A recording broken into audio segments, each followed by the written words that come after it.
Alright guys, so it's 12:30. Let's get started. Can everybody hear me okay?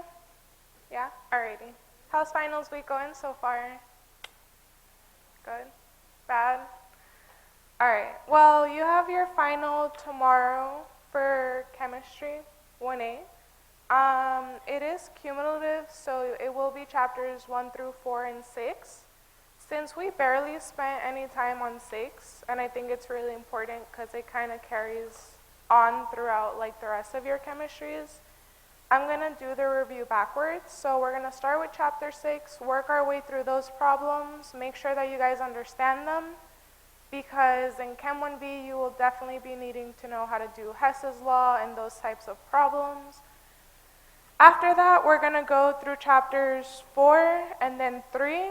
And then if we have time, I'll go over chapters 1 and 2. If we don't have time, then I'm just going to let you guys take pictures of the notes that I've outlined for chapters 1 and 2. And I'm going to give myself like 15 minutes at the end, so that way we'll stop at 2:15. That way you guys have 5 minutes to take pictures of chapters 1 and 2. And then I'm going to give you guys 10 minutes, so if there's like a question that you've been working on, or if there's a topic that you want more help on, just make a line and I'll try to help as many as I can. So yeah, let's get started. You guys can basically find this review on, if you just Google site and my name, that's where it should be. And yeah, you can print the review if you want to work it out later. A lot of these questions are basically like the type of questions that I've seen on your exam so far. That way you guys can kind of more have an idea of what you should be studying. But yeah, so for number 18, it says to find the standard enthalpy. Basically, she's going to give you an equation, and she's going to give you the delta H's for all of them. And you guys have to remember that in order to do this, you're going to be doing the sum of the moles times the products minus the sum of the moles of the reactants. A lot of thermochemistry is really just doing this final minus initial. And if you guys remember, if we look at basically a balanced equation, which I suggest that you guys don't assume that anything is balanced, especially since the professor has been really adamant about you guys balancing the equation before starting a problem. So I'm pretty sure that she'll give you a couple that aren't balanced. So in case that she does, I don't want you guys to miss any points on those. So yeah. Delta H, delta E. Whenever you guys see delta, you should just assume that it's final minus initial. And for this one, we basically just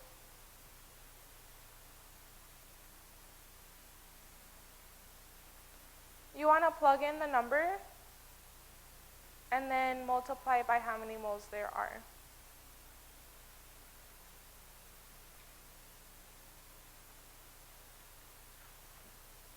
Also, if you guys have a question throughout, or if you want me to repeat something or anything, just let me know.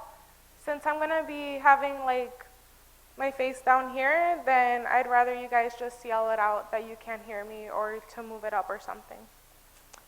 Alright, so you want to multiply by the number of moles. So for this example, I have 4 moles of nitrogen monoxide. So here, it would be 4 times positive 91.3 kilojoules plus, I have 6 waters, 6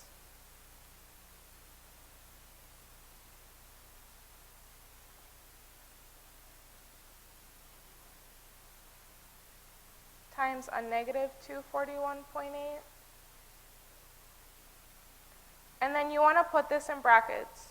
So I would basically do that one first and calculate it out. And then remember, you're going to be subtracting the reactants. So the delta H for ammonia is going to be negative 45.9, but there's 4 of them. And then I have 5 oxygen gas, but the delta H for oxygen gas or anything in standard state is 0. So it would be 5 times 0, and that's just 0.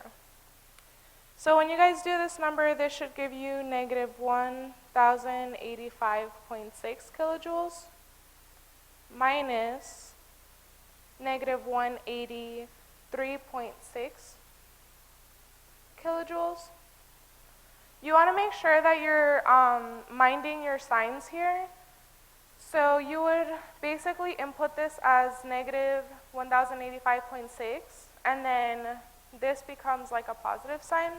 So your total delta H is going to be negative 902.0 kilojoules.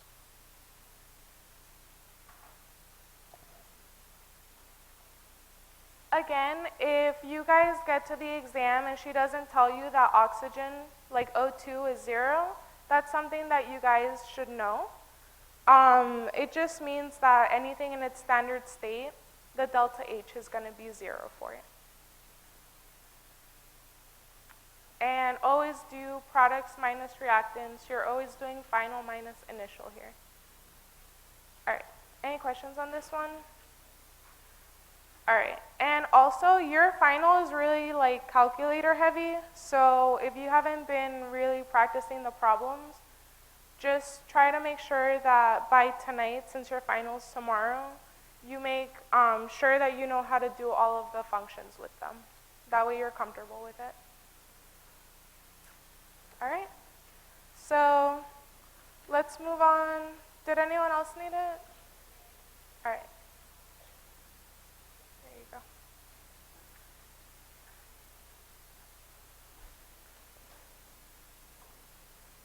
Let me know when you're all set.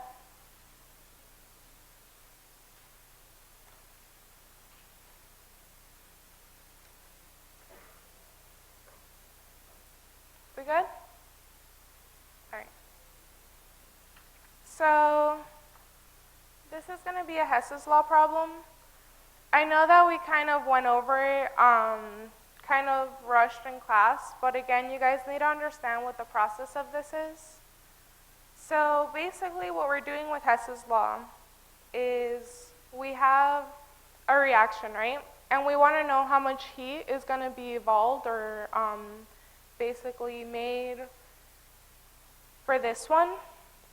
But if you think about it, the process that we just went through can be a little bit more tedious. So what chemists do is that they basically go and they calculate this delta H just like we did for the last problem for each of these reactions.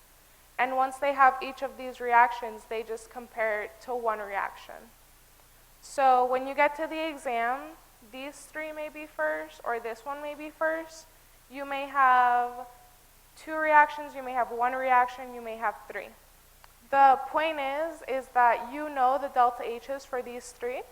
You do not know the delta H for this one, which is what we're trying to find with Hess's law. So when you guys get to the exam, I want you guys to basically highlight the one that we don't know.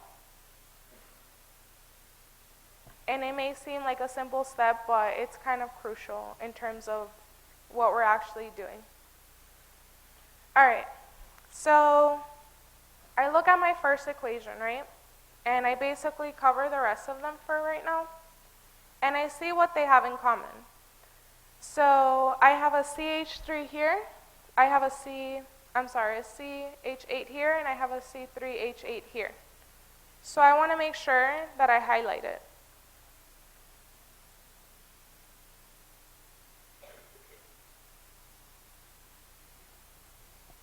All right, so basically, you guys see how it's on the opposite side. So this guy is a reactant, and in the equation that I want, it's a product. So all you want to do in terms of this is that you want to reverse the sign. So this becomes a positive 2,043 kilojoules.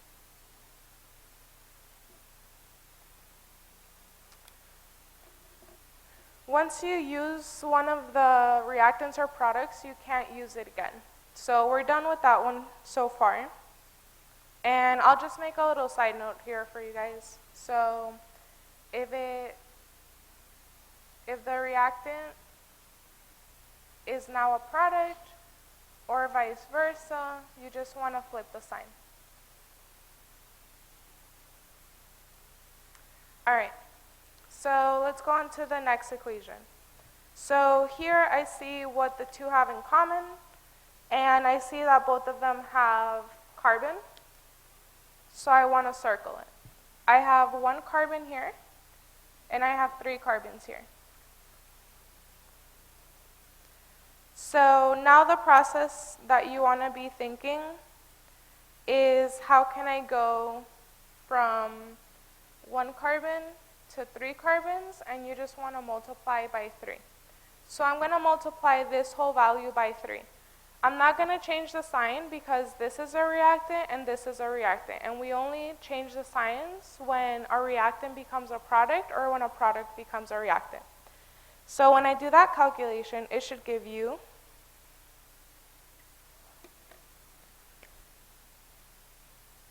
negative 1,180.5 kilojoules. And that's basically it for that one. All right, so then we look at the third one and we see what we have to do to that one. So the only other basically molecule that I have on top is this H2. And I see here that I have H2. They're both reactants, so I don't have to switch the sign. And if you guys ever get confused, just remember that this is kind of like putting a line through here. These are your reactants, and this is your product. So for this one, to go from 2H2 to 4H2, I just have to multiply by 2. And when I multiply this value by 2, that gives me negative 967.2 kilojoules. Any questions so far? No? Okay.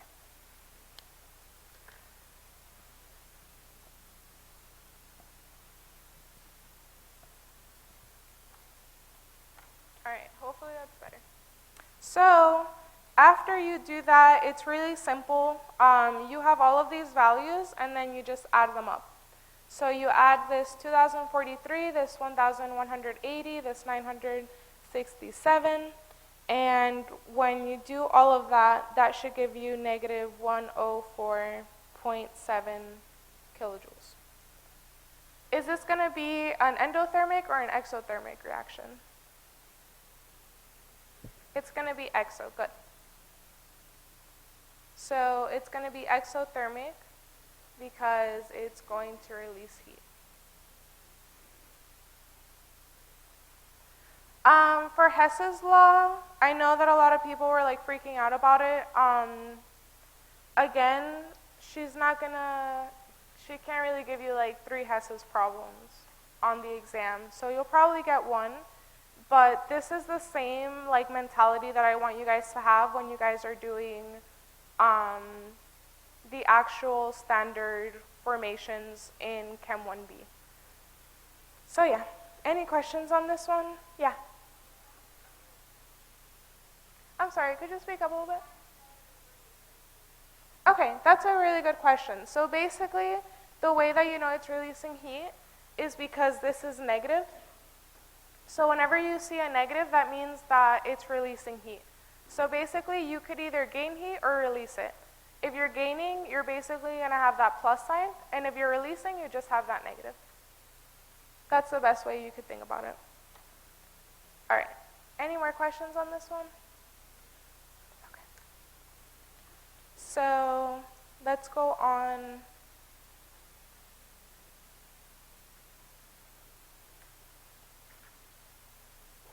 to number 16. So for this one, it's just really asking how much heat is released, and we know that it's going to be released because this delta H is negative. Whenever you see a negative, just think of release or opposite of gain. All right, another thing that I want you guys to understand with these is basically, this is just what we've been doing our whole semester. So just like 1 mole of C3H8 reacts with 5 moles of O2 to give you 3 moles of carbon dioxide and 4 waters, 1 C3H8 is going to produce negative 2044 kilojoules of heat. 5 moles of O2 is going to produce that much heat as well.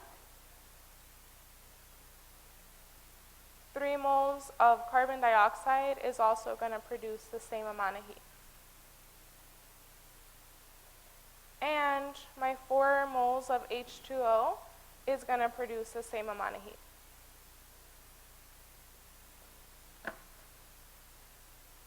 So once you understand that one, it's pretty easy to do these. Just make sure that you know if you're working in kilograms or grams, like we've been doing our whole semester. So here it's asking what is the amount of heat released when 13.2 kilograms of propane is burned. So you always want to start with what's given, so 13.2 kilograms. We know that to cancel out the unit of kilogram, I want a kilogram on the bottom. We know that 1 kilogram is going to have 1,000 grams of C3H8. And if you guys remember from formula mass, this C3H8 is just going to be 3 times 12.01 plus 8 times 1.008, and that's going to give you approximately 44.09 grams. So here we know that in 1 mole of C3H8, I'm going to have 44.09 grams of C3H8. 1 mole of anything is going to equal its molar mass. And once you get here, just like we've been canceling out all of these units, I'm going to want to put a mole of C3H8 on the bottom. And what was it asking? How much heat is released? So we know that heat, we're going to measure it in joules or kilojoules. So we know that 1 mole of C3H8 is going to release negative 2,044 kilojoules of heat. So when you guys do this, this should be negative 6.12 times 10 to the 5th kilojoules.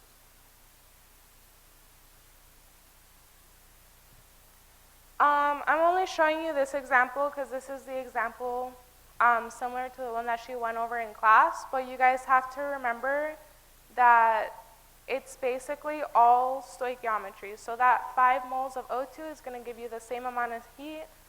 That 3 moles is going to give you the same amount of heat. So you may have to figure out something in which it's not just 1 mole here. It should be like 2 or 4 or 5 for your final. Bless you. Bless you. Any questions on this one? No? All right. So let's go on to number 15.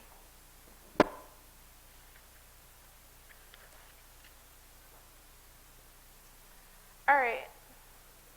This one's a bomb calorimeter one. Since you guys had it on your quiz, since she said that you will be seeing something like this, I strongly suggest that you guys know how to do these. And before I get into the example, I'm going to kind of explain what the bomb calorimeter is. So imagine that you have a jar and you can close off that jar. And you want to see how much heat something can release once you burn it. So if I take a piece of candy and I put it in this jar and I burn it, then my jar is going to absorb all of the heat coming off of this candy. Once I know that, I can measure the temperature change. And once I measure the temperature change, I can see basically how much energy is evolved. Once you know the energy, you can get how many calories you have. Once you know how many calories you have, you can convert that into nutritional calories. And yeah, so that's what bomb calorimeter is. So whenever you guys see a problem like this, I want you guys to immediately write down these equations. So heat is going to be MCAT, that you guys, I know a lot of you have to take eventually. So your mass is in grams. This is your specific heat. And that's how much heat something can absorb before it changes the temperature by 1 degree Celsius. You guys can use Celsius or Kelvin, but you can't use Fahrenheit. So if she gives you this in Fahrenheit, just convert it to Celsius. The reason is because your Kelvin and your Celsius are in the same scale, and your Fahrenheit is not. This is your delta T, and that's just going to be final minus initial. So you guys need to remember that one because I'm pretty sure you're going to have one of these problems. You also have to remember that your heat of your calorimeter is going to equal the specific heat capacity of the calorimeter times delta T. You have to remember that whatever happens to your surroundings, the opposite happens to your system. So Q surroundings equals the opposite of your system.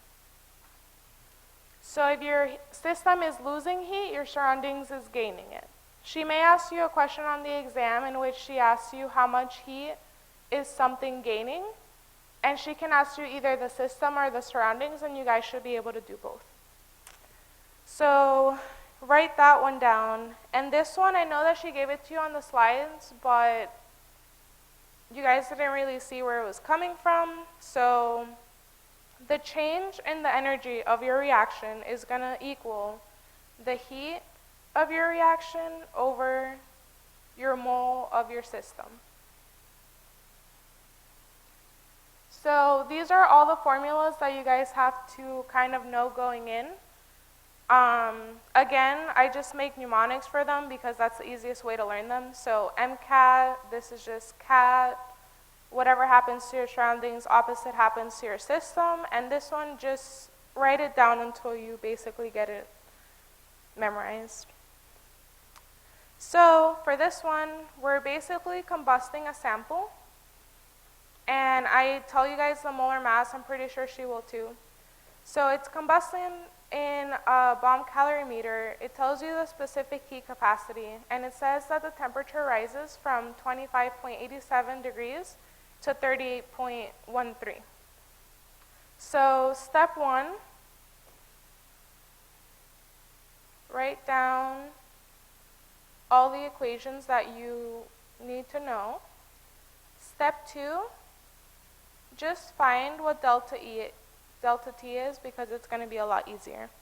So for delta T, we have 38.13 minus 25.87.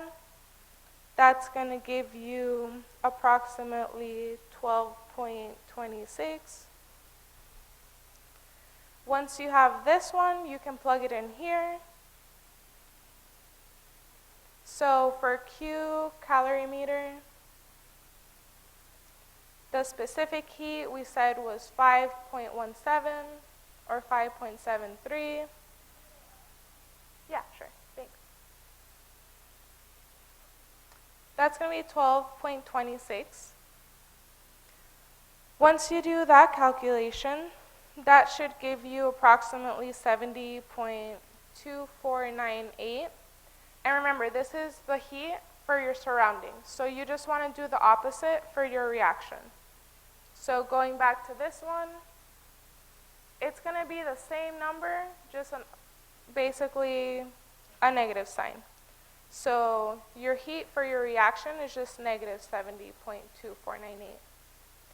Once you have Q reaction, you can go ahead and plug that in here. That's why it's important for you guys to kind of know these equations. Yeah?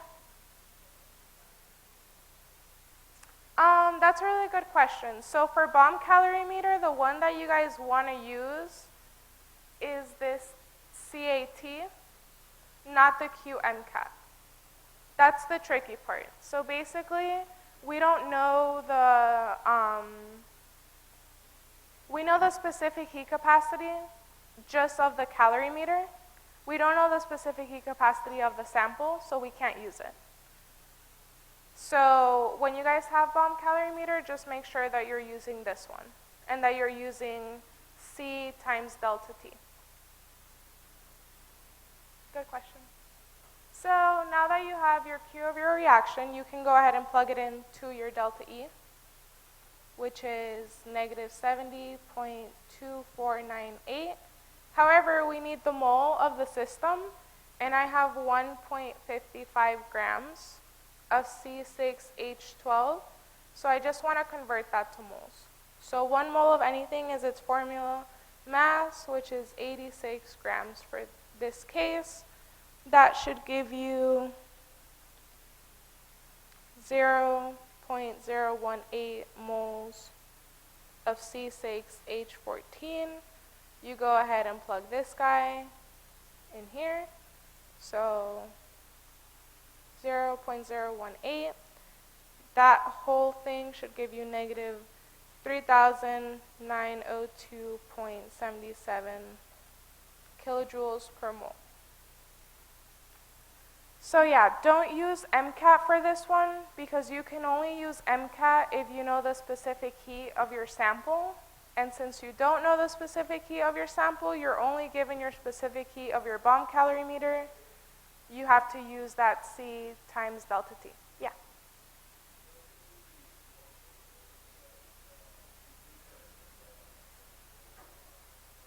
That's a really good question. So basically, for significant figures past chapter 1, I wouldn't really worry about it because I feel like for chapter 6, what's like the most important main idea is whether you know whether something is positive or negative, which may seem silly, but again, you have to know whether something's releasing heat or if it takes heat for that reaction to occur.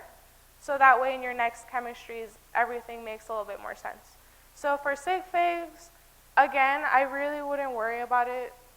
She'll mostly want to know whether you know if it's endothermic or exothermic instead of like whether you put 3 digits or 4. But she might give you a calculation from chapter 1 to calculate it to the correct amount of significant figures. So that's where I would worry about them. Good question. Any more questions on this one? Okay. So let's go on to number 14. All right. So a lot of the work problems that you guys will have will deal with a balloon. It's probably the easier of the systems to study. So the way I want you guys to think about it is that if you have a balloon and you're inflating it, it's going to expand. So basically the system is doing the work, but if you have a balloon and you're compressing it, you're doing the work and you're the surroundings. So for a lot of these thermal questions, just put yourself in the situation and hopefully it makes a lot more sense. So here you're inflating a balloon and it's going to expand from 0.1 liters to 1.85 liters against an external pressure of 1 atmosphere. So how much work is done? So these are the 2 things that you guys need to know. I would go and highlight the ones that, like any equations that I write down, because those are the ones that you guys are required to know. So for the work done, it's going to be negative P times delta V. And also you have to know that in 1 liter times ATM, there's going to be 101.3 joules. So whenever you get these problems, the first thing that you want to do is just calculate any delta. So calculate delta T, calculate delta V, and remember that it's final minus initial. So it basically expanded from 0.1 liters to 1.85 liters. So my final is my 1.85 liter minus 0.100 liters. That's going to give me 1.75 liters. And that's going to be my delta V. I can go ahead and plug this in. And again, the more you guys write it, the easier it becomes. So this delta V is going to go here. And it says that my external pressure is 1 atm. So I can just plug this in for pressure.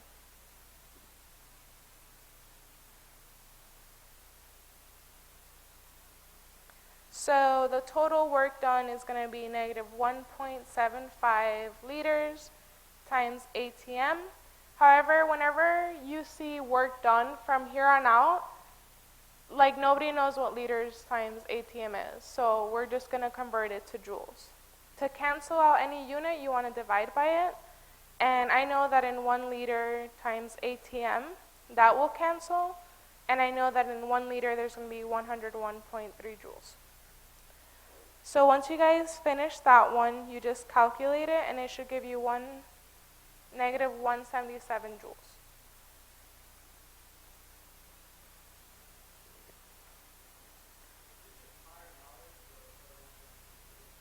That's a really good question. So basically, you guys don't get introduced to this topic until, I think she told you guys about this like 2 weeks ago. But yeah, that's a number that she said in class that you guys have to know. It's just useful to know because when you guys are working with these kinds of problems, she will ask for the answer in joules. So even if you know how to do the rest of it right, but you don't know the conversion, then you can't get the answer. If you have to take physics later and stuff like that, work is calculated in like a whole bunch of different ways, and this is just one way to calculate work done. All right, any more questions on that one? Okay. So let's move on to number 13. And again, all of the questions that I'm going over right now, they're not just important for now for your final. You're going to probably see them on your ACS, and if you are either biomed or health sciences, you're going to be seeing them for the rest of your chemistries, or if you have to take physics or anything like that. But yeah, so for this one, it says that a 55-gram aluminum block, it tells you the specific heat capacity of aluminum. She either will tell you the specific heat capacity in the problem, or she'll give you a table attached to your exam. So if you guys get a problem like this, you have to know that you have to go look at the table. That's completely fair to do. So it's basically initially at 27 degrees Celsius, and it's going to absorb 725 joules of heat. So what's the final temperature? So here, because I know the specific heat of my sample, I can use QMCAT. I also know that I'm going to use QMCAT because there's no bomb calorimeter, there's nothing being burned. So I'm just going to use this one. So basically, we remember that this is in heat and this is joules. This is mass and that's in grams. That's delta T, which is just going to be in degrees Celsius. And this is specific heat capacity, which is in joules times grams degrees Celsius. That's in joules, that's mass. So basically, you just plug them in. And again, if you guys take a highlighter to the final, I strongly suggest it, because you may be breezing through some problems, but let's say that you have 10 problems left of thermodynamics and you kind of want to know where to go from them. It's a lot easier to just highlight them. So here I see 725 joules of heat. The only place that I can put that in is here.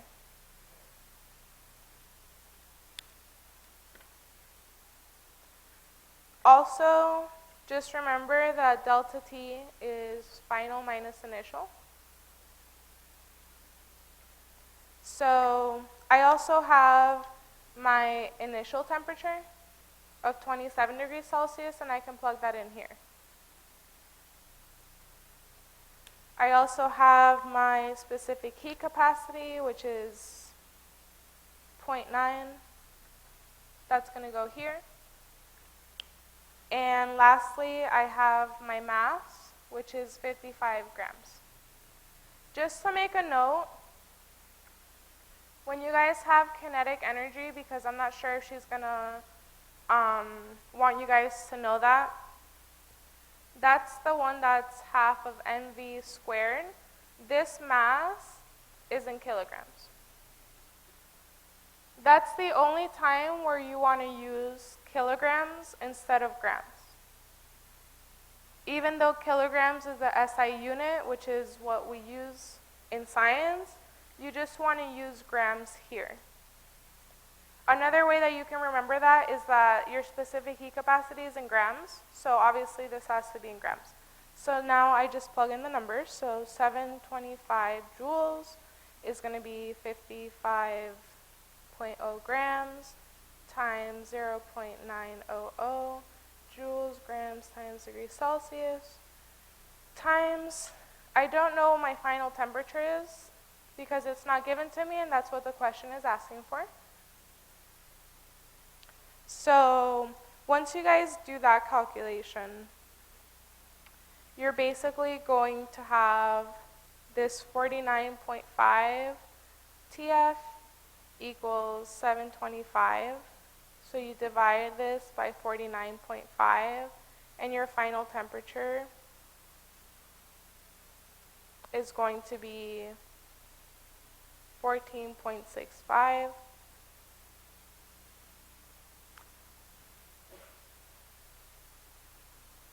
Sorry, hold on.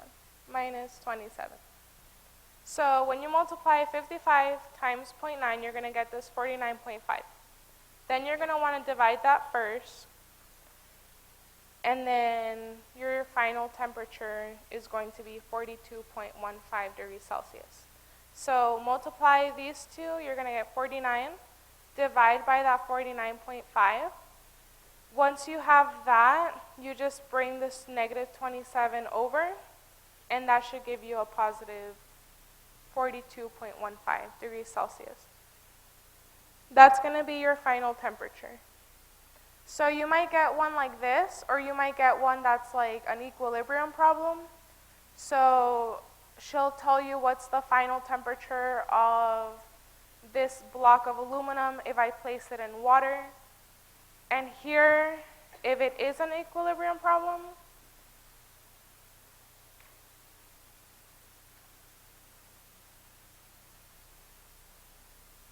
here you want to remember that Q MCAT of the system equals negative Q MCAT of surroundings. And you're distributing it. So it's a negative of everything.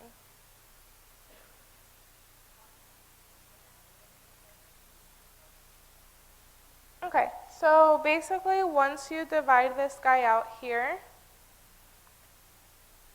that should give you 14.65. This 725 divided by that 49.5. And then what's really left is your final temperature minus 27.5. Forgot the 0.5 here.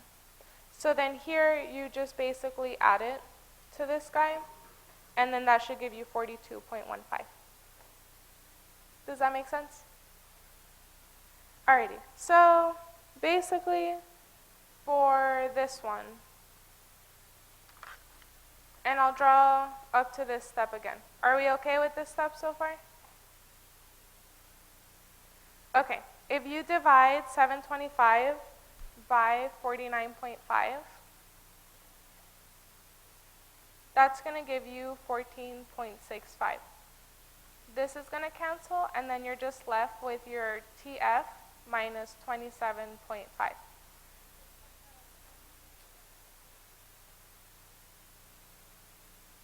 Oh, it is 27. Yeah, good point. So you just add this to the other side, and then that should give you 42.15. You're basically just manipulating the equation for these guys. Any more questions on that one? All right. Let's move on to number 12.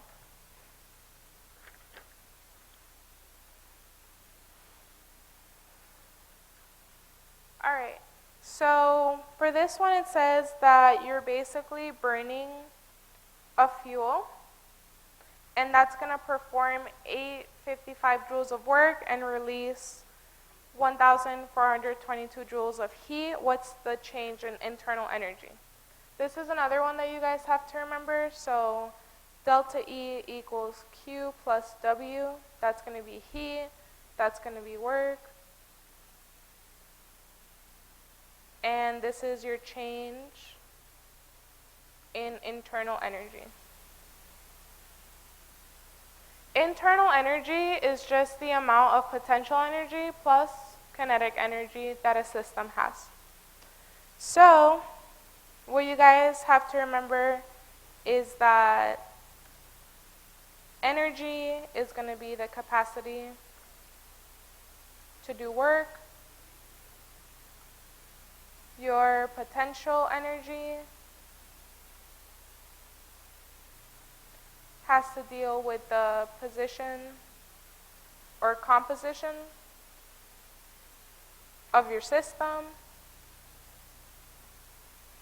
And then we have chemical energy, which is dealing with the position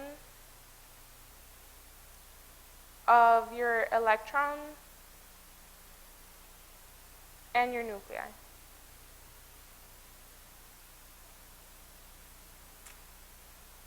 So that's basically when you guys have potential and kinetic energy. Think of potential energy like if I'm holding this highlighter up here, it has more potential energy to fall than when it does at the ground. So also, you have to remember that when we deal with kinetic energy, that's when you do that half of mv squared. Remember that this is the only time that you want to use kilograms. And this has to deal with motion. And then you have thermal energy, which is all of chapter 6. That has to deal with temperature and heat.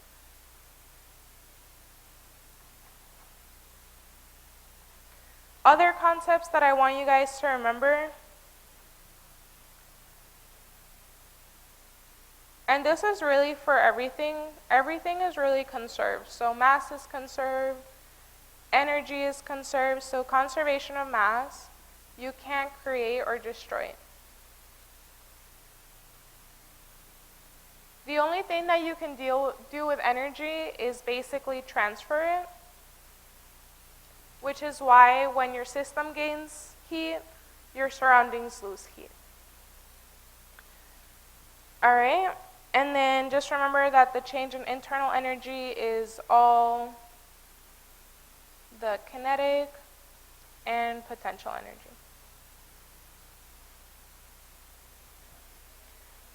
It is fair game for her to test you on any of these definitions because we went over them in detail in class. So she can definitely test you on those. Okay. So this is a chart from your book, but also if you guys kind of want to remember it, these are just keywords to know whether Q, W, and delta E are positive or negative. Okay, so your heat is going to be positive when you gain or absorb heat. Your heat will be negative if you lose or release heat. Did you have a question? Okay. All right, so with work, it's a little bit more tricky, but if you guys basically memorize the keywords, it's going to be a lot easier. So work is going to be positive if work is done on the system. How do I know when work is done on the system? This just means that the surroundings are doing the work. It's kind of like the balloon example. When you're compressing the balloon, you're the one doing the work. The balloon doesn't have to do any work. Your work will be negative if your system does the work.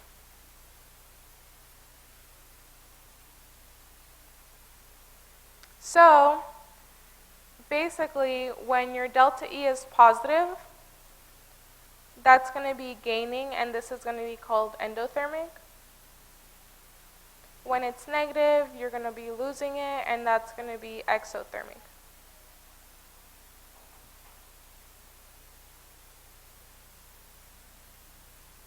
So that's basically the gist of the first part of chapter 6. And again, she won't be providing you with all the equations for this chapter.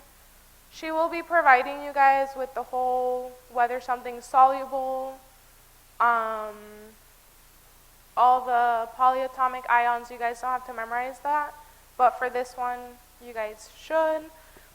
So for this example, it says that the burning is going to basically perform 855 joules of work. So I already know that my W is going to be negative 855. And it's telling me that it's going to release it'll be negative 1,422. And this is in joules. Be careful with your units like you saw on your quiz. She can give you this in kilojoules or joules. You have to remember that to add and subtract things, they have to be the same. So it's not like when we're multiplying liters times atmospheres, you can do that multiplication fairly well. But you cannot add things that don't have the same units. So I double checked that my units are both the same. I'm good, and my delta E will be negative 1,422 joules minus 855 joules. That whole delta E should give you negative 2,277 joules, and that's going to be exothermic because it has a negative. And if I look back at my chart, if delta E is negative, it's going to be exothermic. So yeah, these are just potential questions that I've seen before. So I want you guys to make sure that you know basically the definitions, all the equations. They're actually going to be super important. Any questions on any of this? Okay. So let's go to number 11.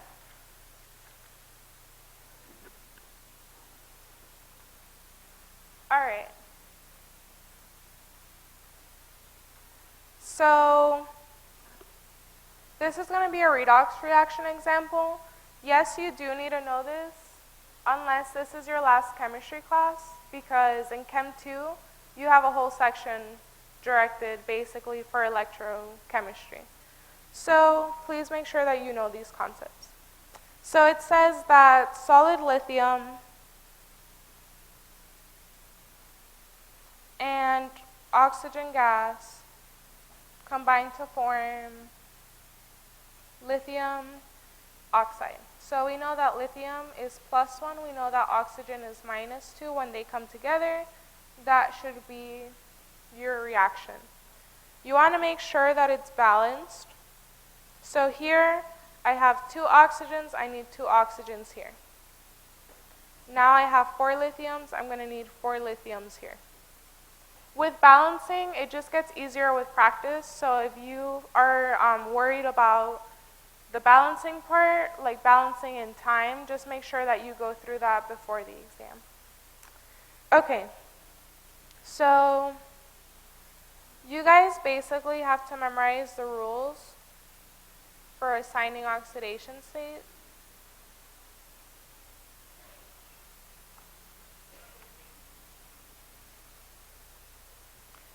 So for this example, lithium solid is going to be in its elemental state. So its oxidation state is 0.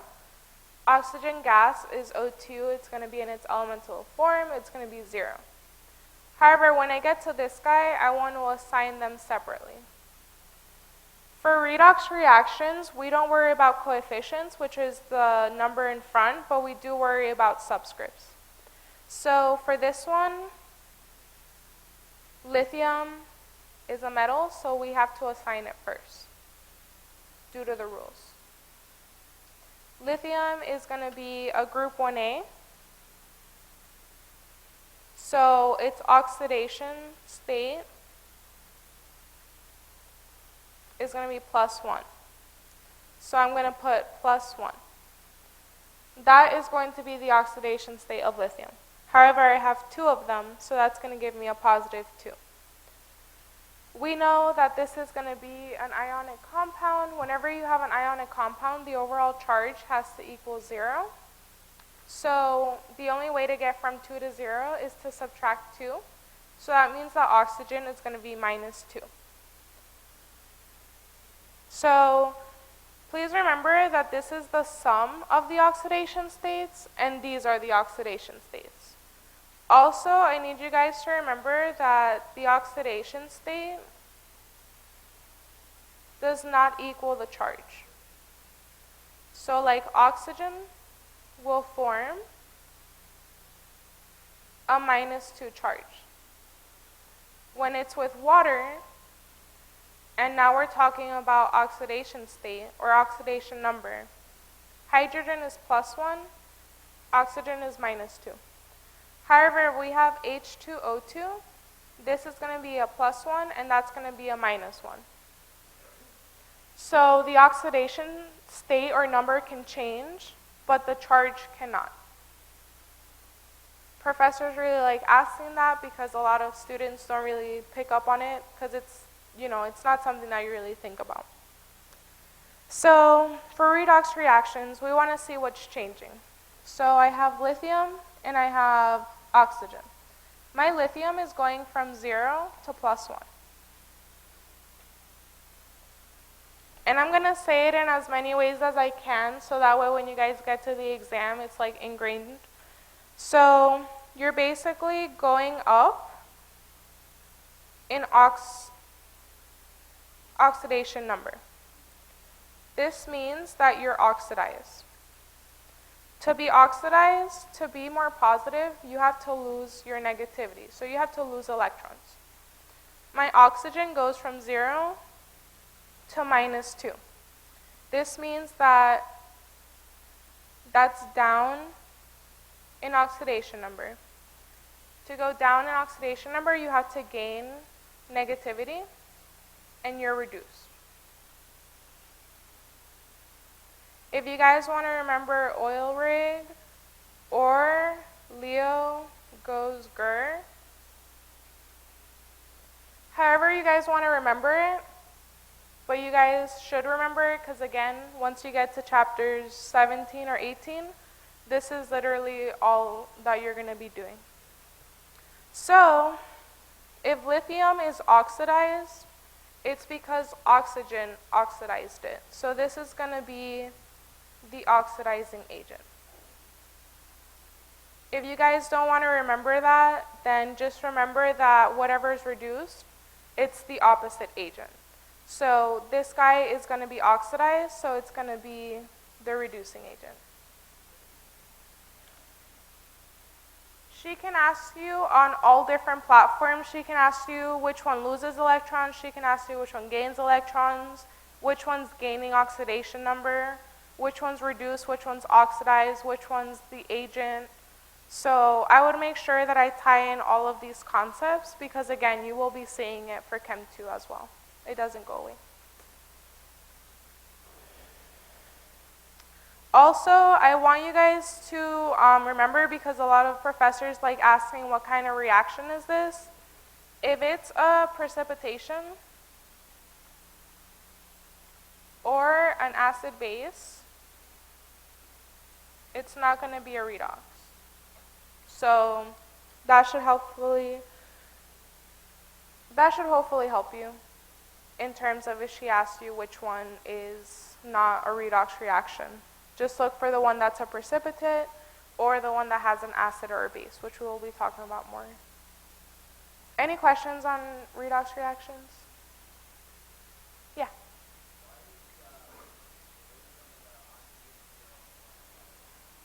That's a good point. So basically, whenever you have something in a standard state, it's going to be 0. Yeah, that's the first or second rule.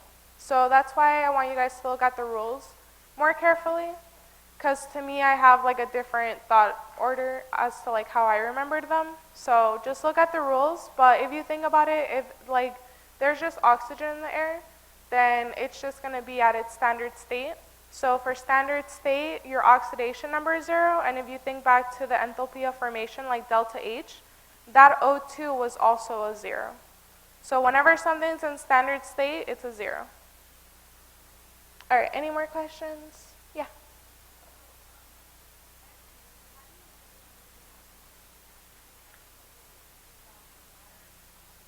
That's a really good question. So we will be going into acid and base a little bit later, but basically you're going to have an H and you're going to have an OH, and that's going to give you water and salt. If you have a precipitation reaction, you're going to have an aqueous plus an aqueous, and it's going to form a solid.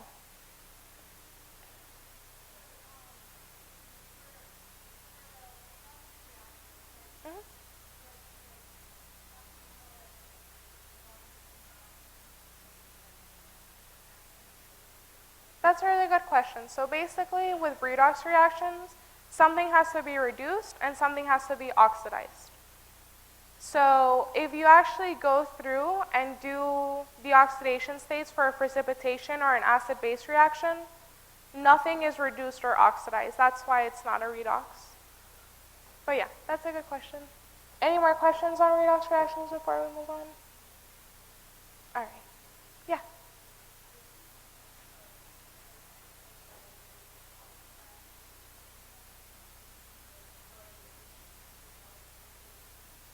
That's a good question. So whenever she asks which one's the agent is going to be a reactant. So let's say she asks what the oxidizing agent is, it would be O2. Yeah, so whenever she's talking about the agents, it's kind of like who's responsible for doing the oxidation or reduction. And the only two that would be is going to be your reactants. It'll never be your product. Okay? Good. Alrighty. Let's move on to number 10. Alright. So for this one, it's basically write the complete and net ionic equation for the reaction that occurs when potassium carbonate mixes with nickel 2 chloride. So the first thing that you want to do is that you want to write your molecular equation. The reason that it's molecular is because it's not ionized yet. It's just saying what's mixing with what. So I know that my potassium has a plus charge. I know that my carbonate has a 2 minus charge. She will be giving you these polyatomics, so don't worry about memorizing them. Nickel 2, that's going to be 2 plus, because if you guys remember from naming, nickel is a transition metal. We have to denote the charge, so that's a 2 plus. And I know that my chlorine is a minus. So the first thing I want to do is to write down my reactants. So with potassium and carbonate, I just want to cross the charges. So I need 2 plus 1s to cancel out this minus 2. So that's K2, CO3, and that's going to be aqueous because potassium makes anything soluble, plus nickel 2 chloride.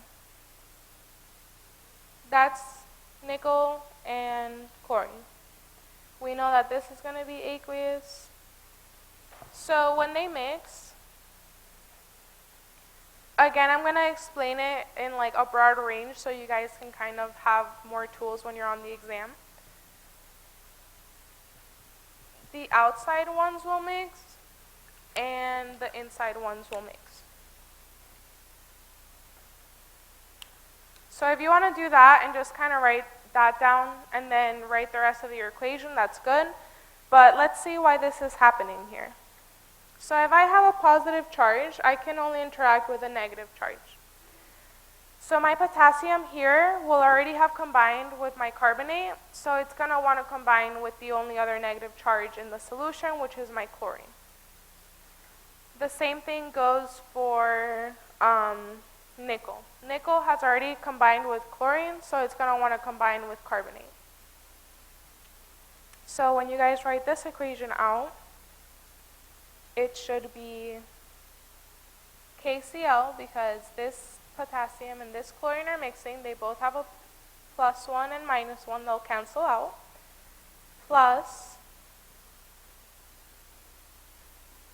NiCO3. When you guys look at your table, your carbonate, which is your CO3 2-, is insoluble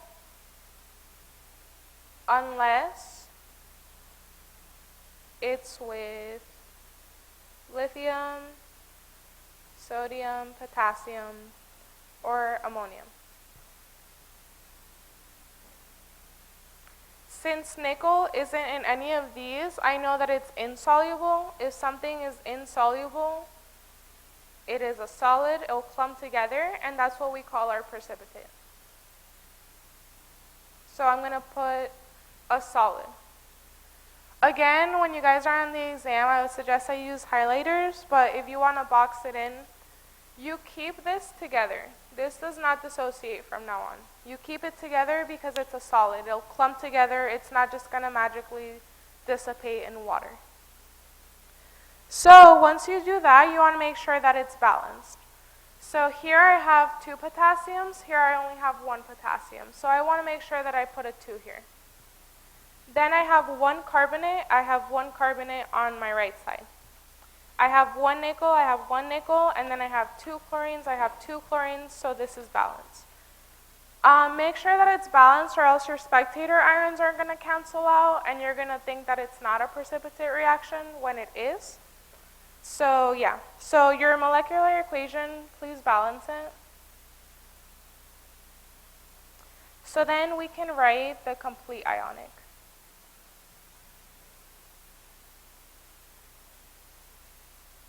So here I have 2 potassiums, and I know that the charge of potassium is +1. Then I have 1 carbonate, and that's going to be a negative. Then I have 1 nickel, and I know that that's 2+, and I have 2 chlorines, which are minus. Then here I have 2 K+, and I have 2 chlorines, and I have my precipitate. I'm not going to dissociate it because it's a solid. A solid is insoluble. It will stay a solid. Keep it a solid. All right. So when you guys are basically doing this one, or if you're solving Hess's law problems, if something is on the right and on the left, you want to make sure that you cancel it out. So here I have 2K+, and here I have 2K+. Here I have 2Cl-, and here I have 2Cl-. So these are called your spectator ions. That will be K+ and Cl-, because I can cross them out. They're basically not participating in the reaction. So once you cancel out the spectator ions, you have your net ionic equation. This is the most simplified equation that will basically say what ions are participating in this reaction.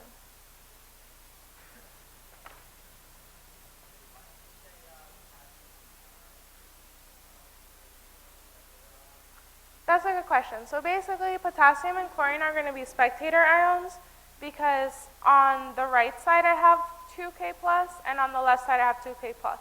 So I can cancel those out. It's just more of like an algebra explanation, but if you think about it, what's forming the precipitate? The carbonate and the nickel, right? The rest of them are just hanging out in solution and making up the solution. Yeah?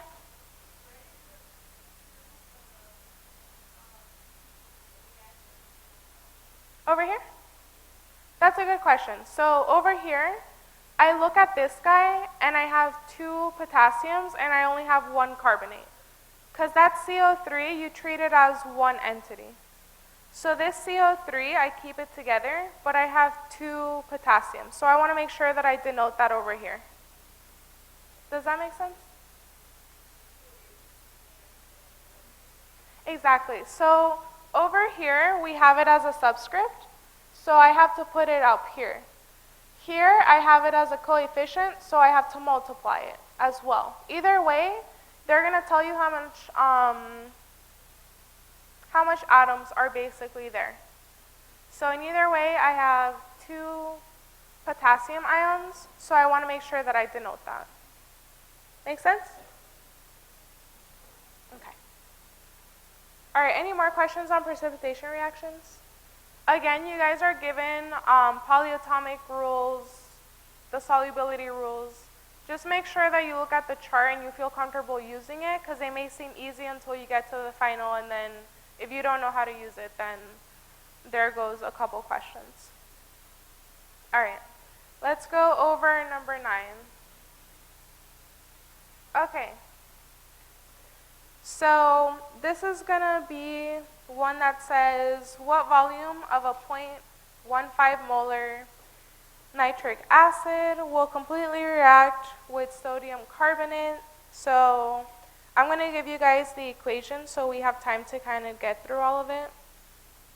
Na2CO3 aqueous plus 2HNO3 aqueous is going to give me 2NaNO3 .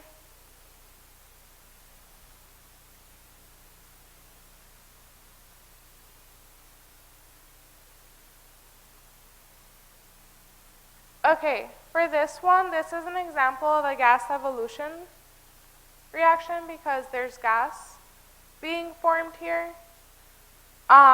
She's not really big on the gas evolution ones, but I just want to make sure that if it's provided to you in a list and it's like which one is a precipitation reaction, you guys don't pick this because it's a gas. All right. So here are the things that we need to know for this problem. First off, your molarity is really just how concentrated something is. And this is going to be equal to the moles over the liter. So for this guy, it says that you have 0.18 molar. This means 0.108 mole over 1 liter. And if you guys remember in stoichiometry, you can literally just flip it and it'll basically say the same relationship. So that's the first thing I would do, because when you guys are working through these, that may come up later. Yeah. That's a really good question for this one.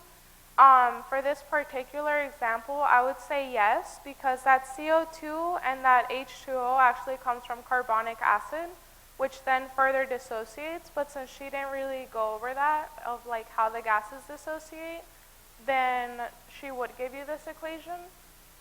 It's just, I'm lazy to type it, so I just gave it to you guys. And then also, like, it is fair game, though, that if something is in gas evolution, she would just make you write the whole thing and balance it, just to make sure that you guys are balancing it. Or she might give you the equation, and you have to make sure that it's balanced. That way she knows that you guys are, like, balancing them, because she's been really big on that lately. Good question. Any other questions? Okay, so I know that this 0.15 molar is really going to be 0.15 mole over 1 liter, which is the same thing as 1 liter over 0.15 moles. So once you do that, you want to make sure that everything is in liters.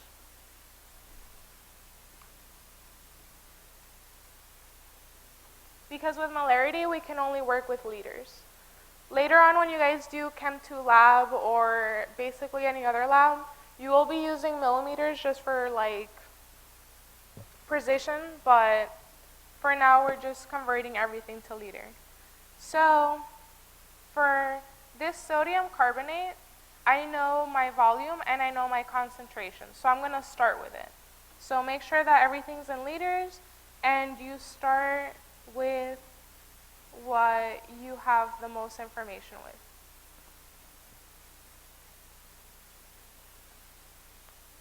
So if I have 35.7 milliliters, I know that to cancel out this milliliter, I have to divide by milliliter.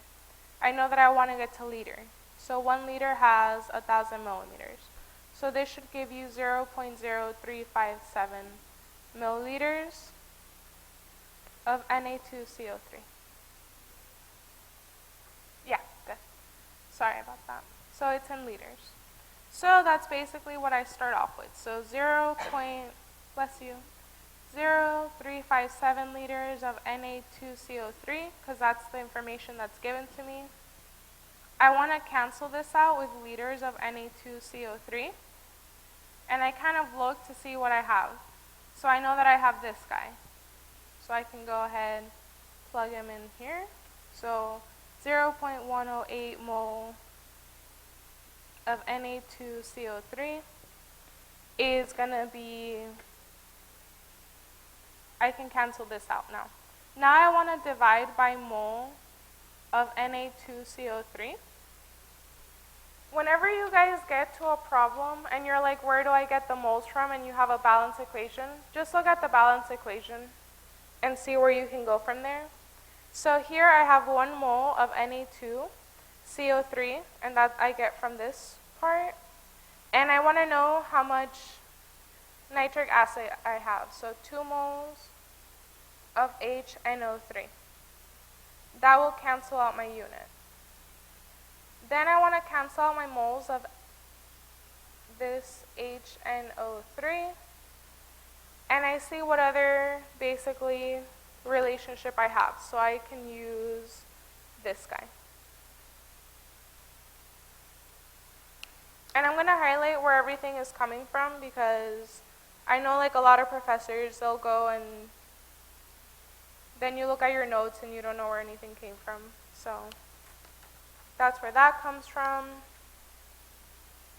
And this came from this guy. Okay, so here I'm just going to use that relationship. So 0.15 moles is 1 liter of HNO3. Then I cancel out my unit. Once you do all this stoichiometry, you want to make sure that you're answering the question. So it says, what volume of a 0.15 concentrated nitric acid will completely react? So I know that I want a volume. Liters is in volume, so I'm good to go. So once you get here, that should give you 51.41 liters. And to convert back to, I'm sorry, that should be mils. So 1 liter has 1,000 milliliters. So that's where I got this answer. She can ask you for just how much liters you need or how much milliliters you need. Make sure that you read the units of your answers. So if you read all of your answer choices and they're all in milliliters, it obviously has to be in milliliters. All right, any questions on this one? Yeah.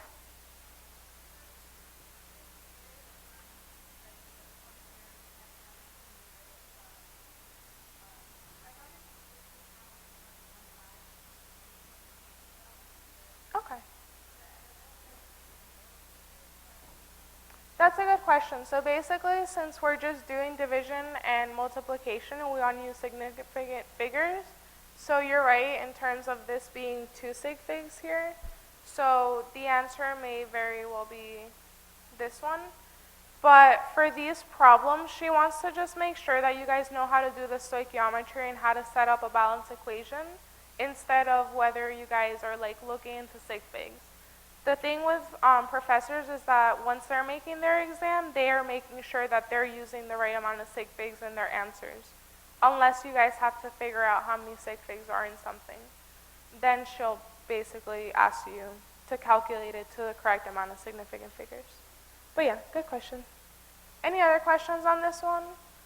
Okay, just to let you guys know, if you get a titration one, you're going to do the same thing, except when you're doing titration, this is going to be an acid and a base going to water and salt.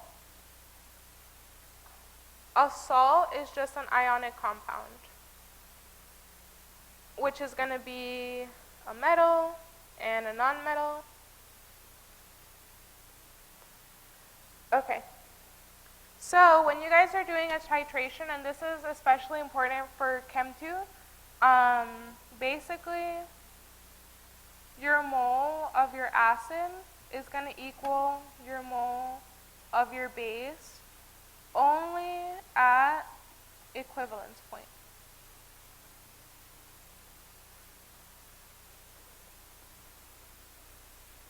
So if she gives you something with an acid and a base, and you guys are she only tells you how many moles of the acid, and she says that this reaction is at equivalence point, just know that your moles of your acid is going to equal your moles of your base.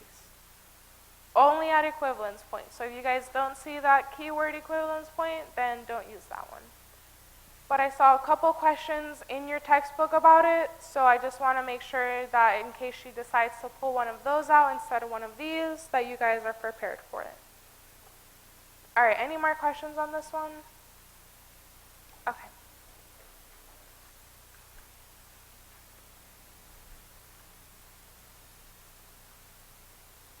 Oh, and another thing for number 9, the reason that we're doing all this stoichiometry, and stoichiometry is just basically all of this stuff, is because something is reacting with something else. Whenever you have a reaction, you can do stoichiometry with it. However, that's when you use all of that stuff. But if you just have a dilution one, then it's really easy to figure this out. So whenever you want to use M1V1 equals M2V2, you have to have two conditions. It has to say dilution, because that's the only equation that we use for it, and there's only going to be one compound. So for this one, I have a stock solution of 10 molar KCl, and I want to make a less dilute KCl. So it's not reacting with anything, nothing's changing, it's just KCl, KCl, and it may not say dilution. So again, if it's the same compound, you just want to use that dilution equation. That's the only time that you guys really get to use it. When your classmates brought up a point that you can use it for solution stoichiometry, I wouldn't recommend doing that, because then you have to convert, you have to use that mole to mole ratio. So just do the stoichiometry if there's more than one compound. If there's just one, just use this one. So for this one, it's really simple. So it says what volume of a 10 molar KCl, so we can just assign that to this guy. What volume means it's unknown, equals 3 liters of a 0.5 molar. Everything is KCl. So I can use this equation. To solve for V1, I divide everything by 10, and V1 should equal 0.15 liters. That's basically all the dilution is. It's just knowing when to use it. So make sure that you guys are checking to see how many compounds there are, what's reacting, if anything's reacting. If you're just adding water to something, you're just diluting it. If you're adding two things together and they're having a reaction, then you use that solution stoichiometry. Any questions on this one? All right, so let's go to number 7. All right, so it says that if I have 167 grams of iron 3 oxide and I react it with 85.8 grams of carbon monoxide to yield 72.3 grams of solid iron and carbon dioxide as a side product, what is the actual yield? So for this one, it's fair game to actually make the balance equation because she tells you the products and the reactants. So if I have iron 3 oxide, this is going to be Fe2O3. I know that it's a solid. Then I have 3CO, which is a gas. That's going to make 2 FeS plus 3CO2. Again, the way that I balance this one is I looked at this one. I have 2 irons, so I need 2 irons here. And then for this one, I had 3 oxygens plus 1. So I just wanted to make this 6, so I can multiply this and make this 6. Again, the ones that are like harder to balance or that will take longer to balance, I'm pretty sure you guys will be provided with it. That way you guys don't take up too much time. So this is going to be a limiting reactant one. So the first thing that you want to do is that you take your given.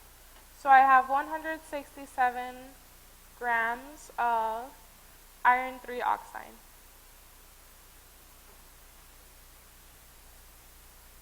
You want to go from grams to mole to mole to mole ratio. And we'll see what that means in just a second.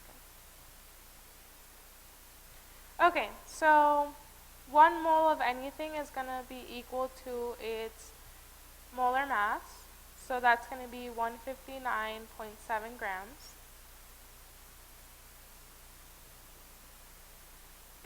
And then if I want to cancel out this mole of Fe2O3, I just have to divide by mole of Fe2O3. And the only way that I can see this is looking at my reaction. So 1 mole of Fe2O3, how much will it make? It'll either make 2 moles of iron or 3 moles of carbon dioxide. You can use either one, but since it says that carbon dioxide is a side product, think about it as something like we don't care about, but it tells you the actual yield of solid iron. So I want to compare this to my iron. So I have 2 moles of Fe. So basically what you're trying to do is you're trying to see how much product can be formed with this reactant, with that amount of that reactant. That's going to give me 2.09 mole of Fe.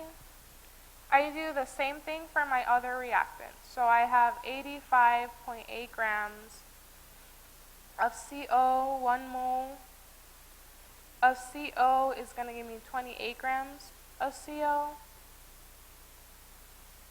And to cancel out this mole of CO, I just have to basically divide by mole of CO.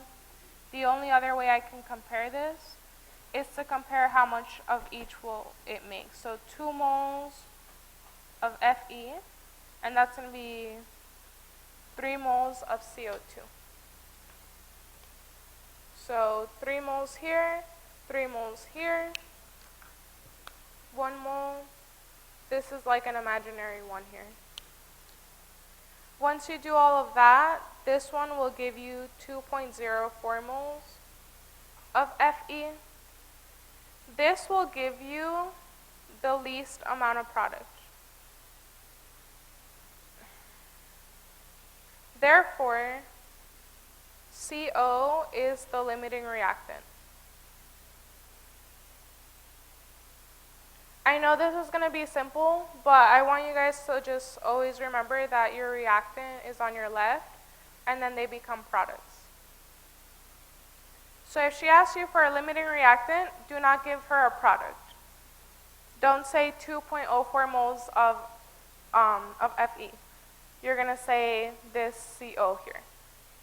So now that I know that CO is my limiting reactant, once that carbon monoxide runs out, there's nothing else for that iron 3 oxide to react with, therefore the reaction stops. That's why it's called the limiting reactant. So it's asking for the actual yield, which I can actually get to. So if I have 2.04 mole of Fe. Again, I'm choosing the one that gives me the least amount of product. I know that 1 mole of iron is going to be 55.85 grams of iron. That's going to give me 113.934 grams. Because I calculated this is my theoretical yield.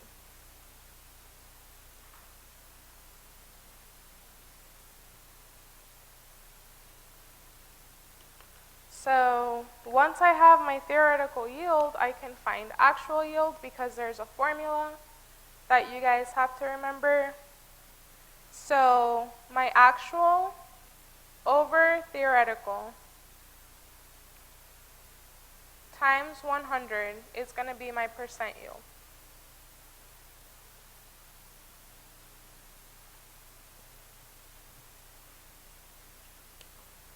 So this is just in case she asked you this one.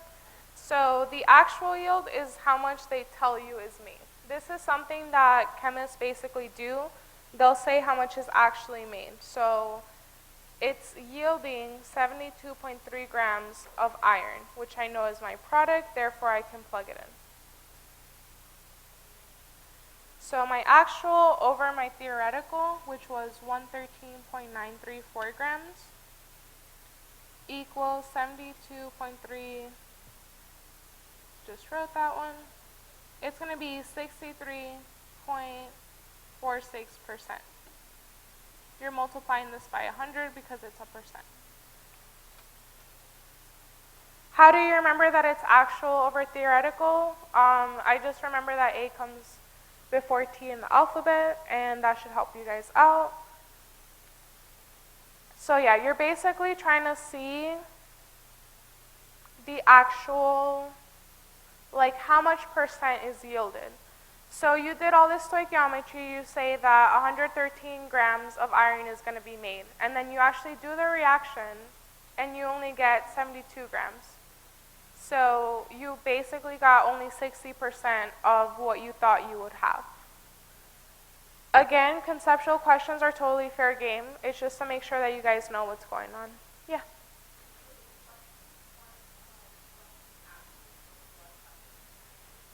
That's a good question. That's just a typo. I meant percent yield because actual yield, you guys can't find it because that's in a lab. So it should be percent yield for that one. Thanks for spotting that one. So it's really just asking for percent yield. You guys can't really figure out actual yield unless she tells you the percent yield and the theoretical yield. Any more questions? Yeah.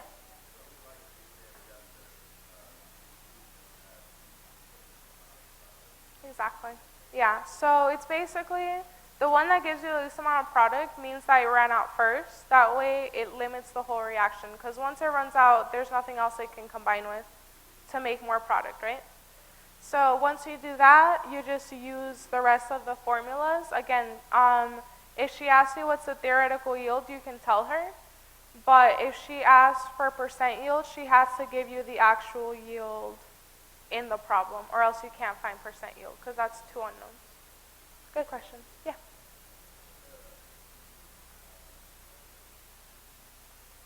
Over here?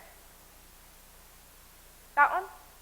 Okay, that's a good question. So for this one, I want to know how much grams of my product is made. So here I know how much moles of my product is made. Just to go from moles to grams, you just use the molar mass. So you just look on your periodic table, and for iron, it's 55.85. Yeah? Alrighty, any more questions on this one? Okay, let's move on to number 6. Alright, and I think we should get through this one and number 5. For the rest of them, I'm just going to give you guys the pictures. Like, I'm just going to give you guys the outline that I made. They have different numbers because when I was making the review, it was originally like 27 problems, but we obviously aren't going to get through all of those. So yeah. She really likes these, so I would make sure that I kind of understand what's going on. So basically, you have a sample and it only has carbon, hydrogen, and oxygen. And it's combusted to make 2.445 5 grams of carbon dioxide and 0.6003 grams of water. So you have to find the empirical formula. So this is kind of the more lengthy problem, I would say. Okay, so the first thing that you want to know for empirical formula is that the sample will only have carbon, hydrogen, and oxygen. Next, you need to know that you want to find the moles of each, and the only way to find the moles is to do stoichiometry. So I'm going to start with the only two things that are given, and I'll hold off on this one for a little bit. So if I have 2.445 grams of CO2,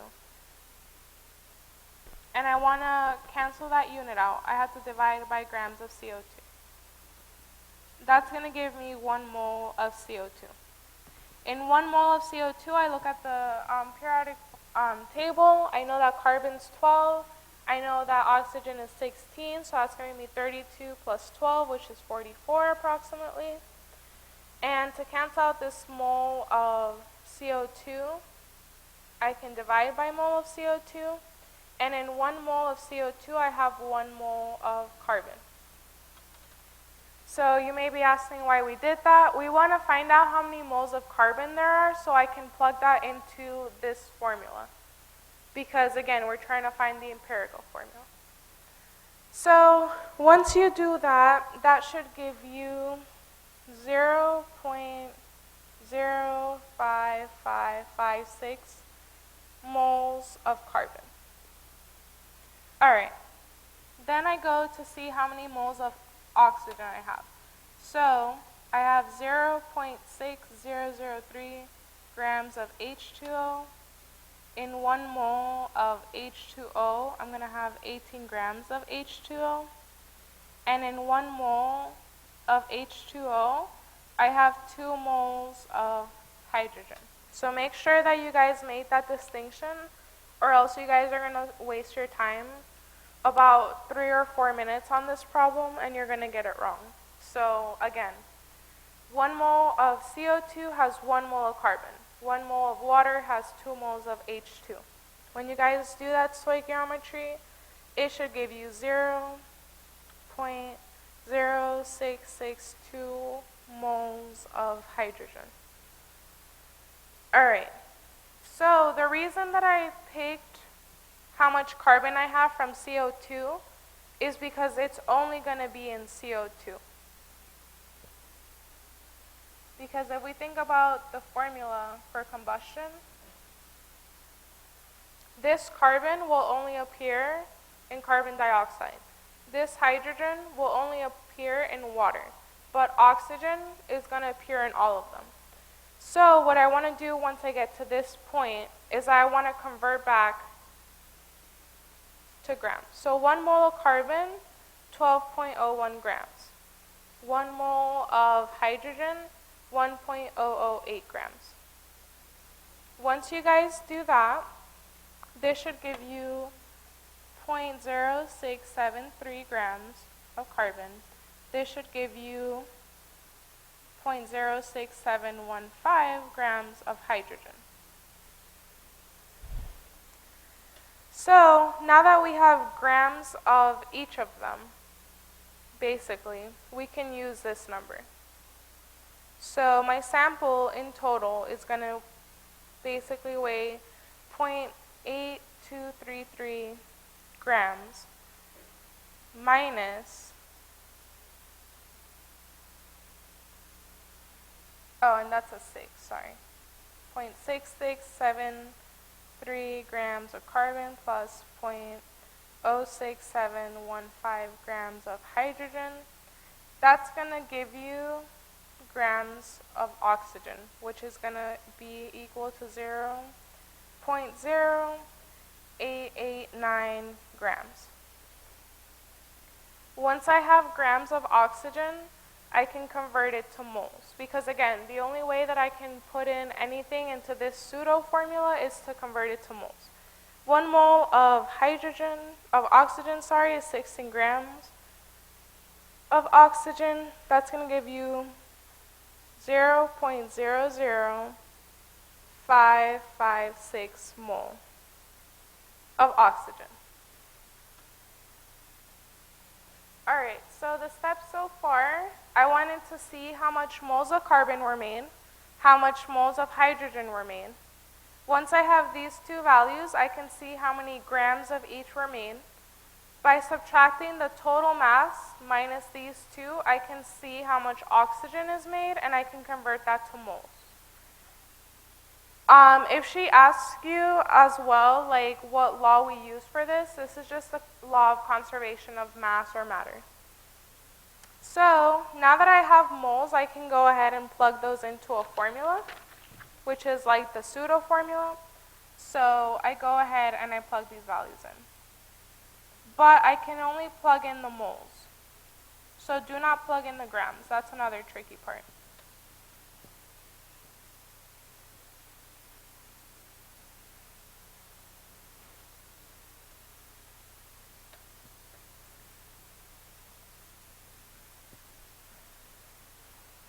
So again, you're just finding these grams to find out how much oxygen you have.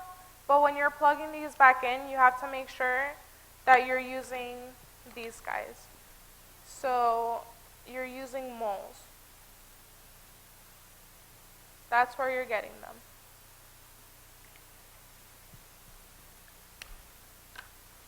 Alright, so now that you have this, just remember, chemists don't like decimals, so we want to divide by the smallest. The smallest is the oxygen's moles, which is 0.00556. This will cancel out and give you 1. That will give you 10, and that will give you 12. So this is going to be the empirical formula. Let's say, and again, this is going to be like a little extra example, so I'll just put this as number 5. Let's say that you get to this point, and you have C.33HO. You want to multiply this whole thing by 3. So that would give you C, that would give you H3, and that would give you O3. Let's say that you have 0.05, you want to make or 0.25, you multiply that by 4, just to get it to a whole number, because there's nothing else that you can divide by here, so you can only multiply. So that's just, in this case, this example worked out to the point that you didn't have to multiply by anything, but in case that you do, just again, you're trying to get it to a whole number since you can't really multiply by anything at that point. And again, guys, like this is one question. Don't stress yourself out over one question. Like if this is a lot, then just like either accept it or on the final, see if you have time for it, leave it for the last one. Because again, it's one question and you stressing yourself out over learning just one thing is not going to be too helpful on your final, especially since it's tomorrow. Alright, any questions on this one? Alright. So let's go over number 5.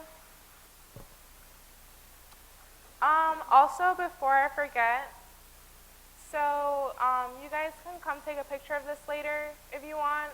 Here's the link. The place where the review is posted, I'm gonna post this link so you guys can take the survey, and yeah, so that will be posted on my Google site. Okay, so for number 5, it's just saying to find the empirical formula of a compound whose composition is 60% carbon, 4.48% hydrogen, and 35.52% oxygen. So for this one, you want to make sure that you go from percent to grams to mole. Then you want to divide by the smallest, and then you basically multiply to get to whole. And whole just means whole number. So if I have 60% of carbon, this just really means that I have 60.00 grams of carbon. if I have 4.48% percent of hydrogen, that means I have 4.48 grams of hydrogen, and I have 35.52 grams of oxygen. So whenever you have grams, you want to go to moles, so you can put that into a formula. 1 mole of anything is its molar mass, which you guys should get from the periodic table.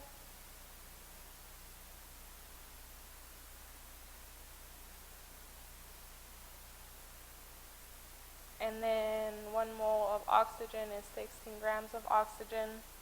Once you guys do this math, this should give you 4.996 mole of carbon, 4.44 mole hydrogen, 2.22 mole of oxygen.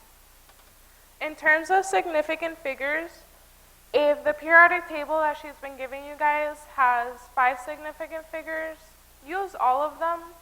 So you do want to go, like for this one, I just wrote 16, but just put 15.999, because that's the one that you guys get, because it may make a difference later on. Okay, so now that I have my moles, I can go ahead and put this into a formula, just like we did for the previous example. So 4.996, 4.44, 2.22. You divide by the smallest, which is 2.22. That's going to give you C2.25 H2O. Once I get here, I can't divide by anything to make that decimal, or that decimal or that fraction go away. So what I want to do is multiply this whole thing by 4, and that's going to give me C9H8O4. And that's going to be your empirical formula. Your empirical formula is basically the simplest one. Your molecular one is going to be the one that actually says all of the atoms that are involved. Yeah. Yeah, sure. No problem. All right, any more questions on that one? Yeah. So that's a really good question. So for this one, you see here, like I can't really divide by anything because it's just going to give me like more decimals. So I want to get rid of that one. So that's this step where it says multiply to get to whole. So if I had 0.33, if you multiply that by 3, that's going to give you like 0.999, which is closer to 1. If you multiply the 0.25 by 4, that's going to give you to 1. If you have a 0.5, you multiply it by 2. So that's basically why you're multiplying, because at this point you can't divide by anything to make the fraction go away. Good question. Any more questions? All right. So let's go on to naming, and then I'm going to let you guys take the pictures of the rest of the exam because we're running out of time. I'm going to give you guys like 5 minutes to take pictures of each page. And then if you guys want to form a line here, so if you guys have any like personal questions, if there was a problem that you've been working on and you don't get it, just come up and ask. All right, so for naming, there's a lot of rules that you guys have to remember, but you guys have to know how to use those rules in the first place. So for this one, it says name the following compounds. Okay, so for this guy, PCl5, on your exam it should be written like this. Okay, so I have phosphorus and I have chlorine, and they're going to be both nonmetals. When I have 2 nonmetals, I'm going to use molecular naming. When you have molecular naming, you just want to remember prefixes. You also want to remember this example, which is just CO. I'm not going to say monocarbon monoxide because that's redundant, so I just say carbon monoxide. So again, just bring this example in your mind to the final, that way this is a little bit more easier. So for this one, I only have 1 phosphorus, but I'm not going to say monophosphorus pentachloride. I'm just going to say phosphorus pentachloride.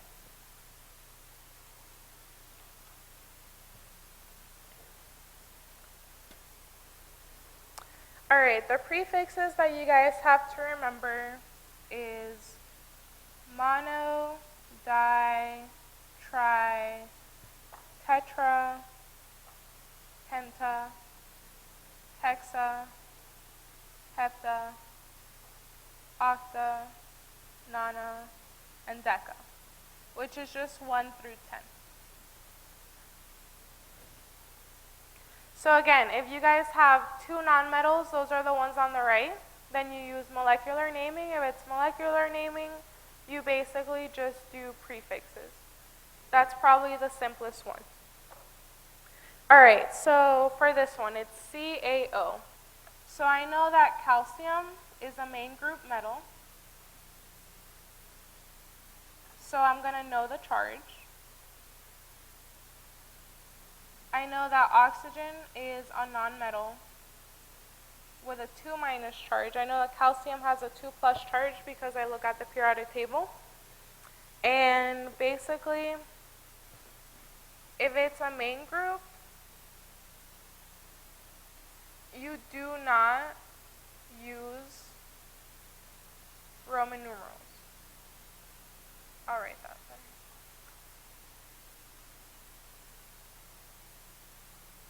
If it's a transition metal, which means that it's in the middle, you have to basically indicate the charge of the metal with a parentheses and a Roman numeral in the parentheses. Because with transition metals, they basically differ in oxidation state a lot more. So you want to make sure that you're using that knowledge when you go into this. So I look at this, my metal is a main group metal, so I'm just going to name this as calcium. And the nonmetal, we change the name to IDE. So just remember that the bride, usually not always, but just for this exam, the bride is going to change the last name to IDE. Any questions so far in this one? Okay, yeah.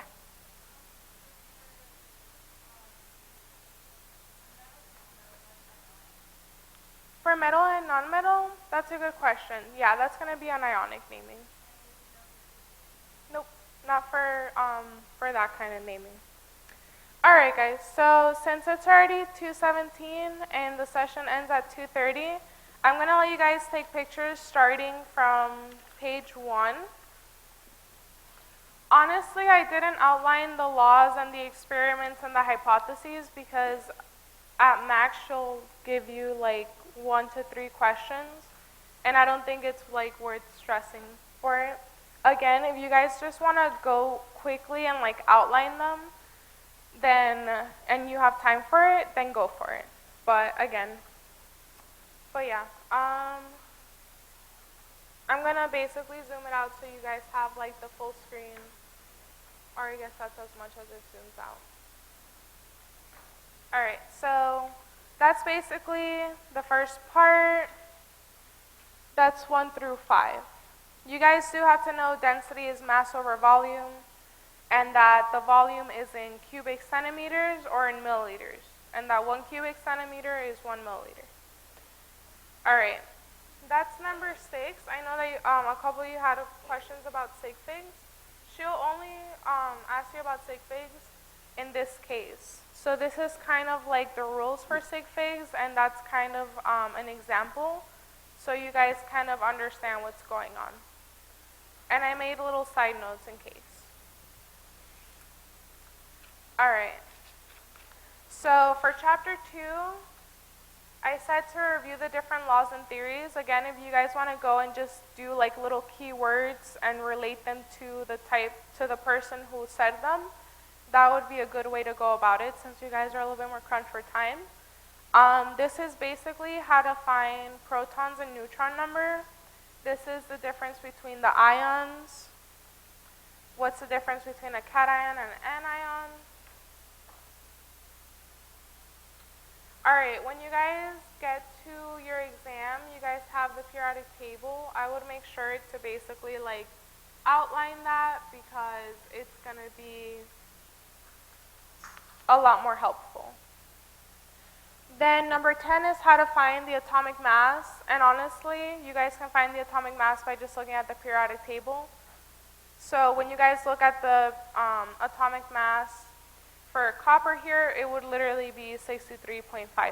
So that's a shortcut.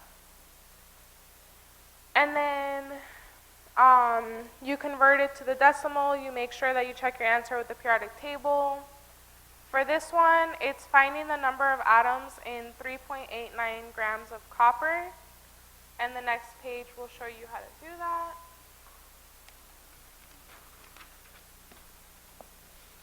So basically, this is how you go from grams to moles to atoms. For chapter 3, I basically outlined the difference between an ionic and a covalent compound and keywords for it.